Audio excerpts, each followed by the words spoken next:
And you talked about another thing that you talked about when you first joined with us today was that you, listen, Major League Wrestling in the Northeast, you were fighting through the snow. You took on Jacob Fatu. You got the victory. Talk about your experience working with MLW. Well, I've worked with MLW in the past, Yeah. and I like working with Court Bauer. He's there, and he's great. That's actually where I first met Bruce Pritchard. He was actually working at MLW, and we hit it off right off the bat. And they just run a very professional, show, and that's rare to find a lot on the indies, and they take care of me, and they took care of me before, and they give me great opponents like, Jacob Fatu, and they got a great relationship with New Japan as well, so there's no real problem there. And yeah, and because it's a little looser than say a TV schedule and matches, I don't have to kind of worry about that element of things at the moment, Well, you're about to make your trek to New Japan. How excited are you for that? Dude, I've been waiting to go to Japan since before the WWE. I was trying to get there before WWE. It's just that when they finally offered me a deal, WWE offered me a deal, and the money was right, and I'd be closer to my family and other things. So I kind of went with that, especially at that age. My kids were a lot younger, But now that I'm older, I got the other opportunity, and I couldn't be more excited. Like this is like everybody that wrestles needs to experience going to Japan. I yes. did it for about a year, and I absolutely loved it. Yeah, and I got a year visa, so I plan on working throughout the year, and I have plans on I'll be there in February. I'll be there in Sapporo wrestling Tanahashi for the TV title, which I didn't know they were gonna throw me up there like That's that. awesome. But I'm pretty stoked. I'm honored, honestly, and flattered that they would put me in such a position. And all I can do now is not disappoint. And I know my style. I know my athleticism. I know what I bring to the table. I'll thrive over there. And given the opportunity, which they're giving me, I think I'm going to make some noise. And that's my plan. Just make some noise and kind of bring in a more aggressive bro. People still want the bro, which is okay, but I want to bring back that more aggressive version of me, not the kind of goofy whatever bro. Goofy bro. Yeah. Times, but not all the time, and have common sense when I wrestle, not just fall into traps all the time. You know what I'm saying? Makes sense. Yeah. Because you kind of have, when you're wrestling, especially when it's more entertainment based, and it's all entertainment, but especially when you play the goof, you're gonna be, doing goofy stuff all the time. So I've been there, Matt. I've been there and done that. I've been on both sides. Yes. And yeah, and I love both of them too. But I think this time, going to New Japan, I think I can show a more serious, more sports side, get more of my mixed martial arts in there, Show more your of my fighter side. Yes, definitely, Matt. And that's why even the video package I made that video package for some of my friends that film here in Orlando, and I wanted to be, a lot of people did other stuff, it was more movie or more action or what have you, or it's dark or sinister. Mine was I'm in the gym because that's where I am most of the time. I'm in the gym, I'm training, I'm fighting, I'm sparring, I'm doing jiu-jitsu, I'm teaching, and that's where I excel. And I am fun. I can be entertaining. I can cut a promo and talk some trash. But at the same time, I want people to look at my body of work in the ring and really understand how good I am. And for me, there's a lot of pressure, and I want people to know how good I am. And I want to be on that list with Will Ospreay and Kenny Omega and everybody else and Okada. And I want to be on that top list. And I know I can be, and that's the goal. Man, that's a good list. But before I ask you more about future plans, I got to ask, it's the Kurt Angle show. Fond memories, big fan of wrestling when you were a kid growing up? Anything that you can remember about Kurt Angle? Sure can.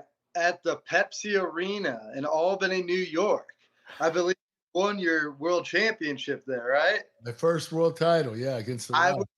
I was in Albany, New York. That was the closest venue I could go to. That's where my parents would take me. And I saw you win the championship. Wow. And Nice. Happier, and people were booing. I don't think you were a fan favorite then. No. And I was a big because I wrestled and I was wrestling in high school. Right. And I was stoked, and I was just, flexing on everybody and screaming. And it was a really good time. It was but yeah, that's my that live event. And also I was there for when Austin had the beer truck. Oh And yeah. When I they do the Mania, the Raw before Mania, or the Raw after Mania in Albany, New York, like almost every year around that time. So I got to see Stone Cold spray the beer all over the ring, and then yeah, I saw you win the world title. So yeah, What did you think of his milk truck? His take on the beer truck? it was amazing, of course. I'll tell you this: anybody at a pro wrestling show that drives a truck out to the ring that shoots liquid, it could be a fire truck, milk truck, beer truck. The crowd, it's a good time. Everybody's happy. You're right. I'll say Even if you shot water at the wrestlers. Yeah. yeah, but I'll say this: your cheers with the milk, personally, way more memorable. There's Austin's done it more, but that cheers on the hood of the milk truck, right? Just dunked. Yeah. It's legendary, bro. Thank you, Matt. I appreciate that.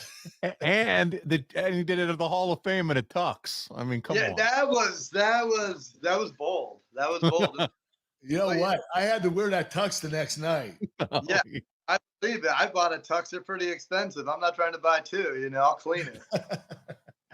Oh, this has been so fun. Hey, man, tell us about your future plans. I know you got New Japan coming up, but what does the rest of this year look like for you? Right now it's New Japan. I got MLW. I got some shows Mania weekend. I got MCW in February at the beginning. I got a show in Toronto doing a little fundraiser in early February as well. A lot of signings like Astronomicon and Comic Cons all over the world. I'm doing For the Love of Wrestling in the UK in Manchester, I believe. Also in the beginning of March, and then yeah, so it's The Love of Wrestling. They're incredible turnouts. Yes. You're gonna love it. I love going to England or the UK period to wrestle for anything, because they come out in droves. They love it. They support it. I mean, I know you've wrestled in Rev Pro and I've wrestled in Rev Pro, and you remember how crazy those crowds get. Yes, they're absolutely insane. Yeah. That's one thing you can't like put a price on. Like indies in America get pretty cool, they get pretty wild, but nothing like an indie like OTT or Progress or those Rev Pro or WXW in Germany. There's certain indies around the world, especially in Europe and the UK area, that at least when I was before, those were crazy areas to be, and just crazy crowds, and they were white hot. What about that Matt Riddle merch? Where can people get that? You got to have some merch. Merch is, I'm waiting. Okay. I was going to have it right out, but I felt like everybody else was doing it. Yeah. I kind of stagger things, because I knew like, oh, well, this is the official release date. Let me do this. Oh, maybe I should have a website, do it after Christmas. And I was like, you know what? I'm gonna let it cool down. Let me prove myself on the indies a little bit more, and yeah. So I don't have any merch right now, I got a bunch coming to me. It's Cool. being shipped, but right now I wasn't in a rush, Gotcha. And honestly, the last 3 months I just wanted to decompress. It was Makes sense.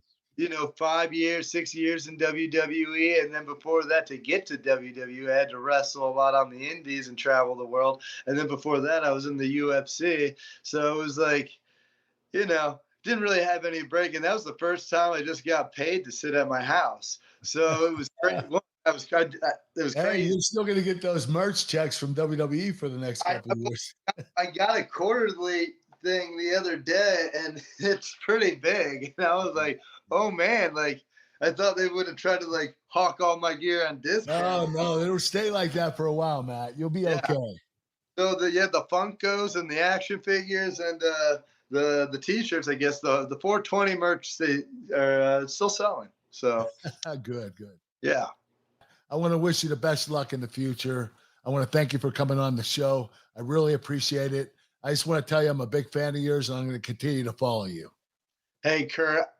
Likewise, man. I couldn't say it better myself. You're one of the coolest guys I've ever met. You're a complete professional. And like I said, you gave me multiple memories from my childhood up until my professional career in the WWE. And I wish WWE would have paid you more money. We would have had a blast, Matt. We would have been so damn funny. Much fun in the stories and the angles we could have done. It would have us two together. It would have, it would have been magic for sure. So I know. Well, you know what? Never say never, Matt. It might happen. I've learned in this business, be it mixed martial arts, be it pro wrestling, be it whatever. Never say never, and the cream always rises to the top. You're absolutely right, brother. Dude, thank you so much for joining us. I know you're up against it. You got a busy schedule heading out to Japan. Good luck. Again, as Kurt said, thank you so much for joining the show with us this week. Hey, thanks for having me, guys. Take care. Take care, Matt. All right, there he is.